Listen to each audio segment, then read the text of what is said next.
Estas son las noticias en Noticiero Internacional. La embestida rusa en Ucrania no se detiene.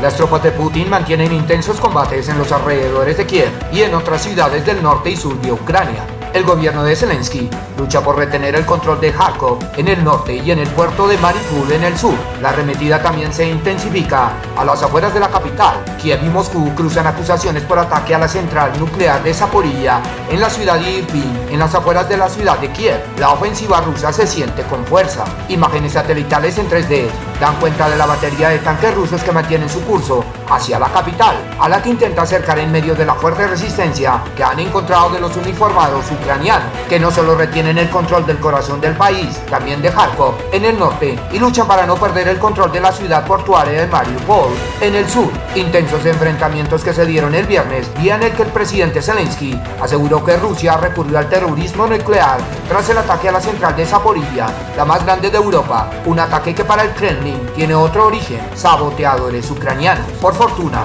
el control del incendio permitió que no se liberara material radioactivo. El endurecimiento de los ataques rusos aterroriza a la población civil, que huyendo de los bombardeos abarrotan las estaciones de tren en busca de un lugar en algún vagón. Según Naciones Unidas, 1.200.000 personas han abandonado Ucrania en 7 días, un éxodo que ya se perfila como el más grande desde la Segunda Guerra Mundial. En la estación de tren de Leópolis, hasta allí llegan miles cada día con la esperanza de encontrar un sitio en un tren que los aleje de la barbarie de la guerra. La mayoría son mujeres y niños, por lo que los hombres están obligados a defender su patria. Entre tanto, Occidente mantiene su estrategia de respaldar a Ucrania sin involucrarse directamente. El presidente Zelensky condenó la decisión de la OTAN de rechazar establecer una zona de exclusión aérea de Ucrania. La OTAN está firme en su solidez y en su postura frente a la guerra, pese a los pedidos de Ucrania, pero tampoco habrá vacilaciones para defenderse.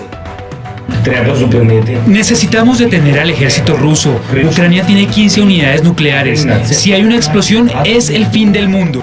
Están tratando de presentar una situación como si la planta nuclear de Zaporilla fuera supuestamente atacada por el ejército ruso y como resultado de eso estalló un incendio. Esto simplemente no es cierto.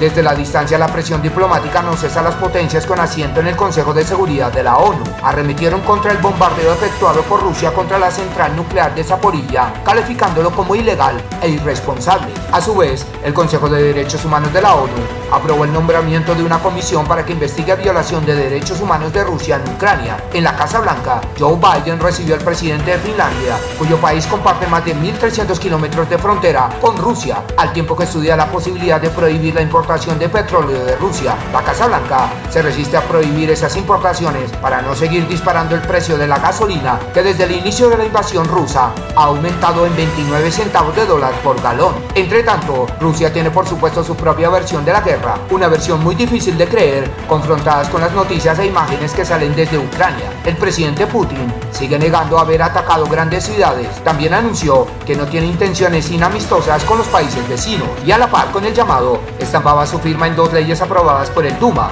el Parlamento ruso. La primera, un paquete de alivio para reducir el impacto de las sanciones económicas en los ciudadanos, y la segunda, una ley que castiga con grandes multas y penas que van de hasta los 15 años de prisión por la difusión de información falsa sobre las Fuerzas Armadas. Una mordaza a los pocos medios independientes o críticos. Hoy fue bloqueada el ingreso a Facebook y la cadena de televisión opositora DOS, que suspendió labores. Además, el organismo de regulación de medios limitó el acceso a los portales de la edición en ruso de cadenas como DW, Radio Free Europe, Radio Liberty y la BBC de Londres. La cadena pública británica anunció el retiro de todos sus periodistas de Rusia. La redacción del periódico independiente Novaya Gazeta, cuyo redactor en jefe fue co-ganador del Premio Nobel de Paz 2021, anunció que eliminará de su sitio web material sobre las operaciones militares rusas en Ucrania para no arriesgar la libertad de su personal.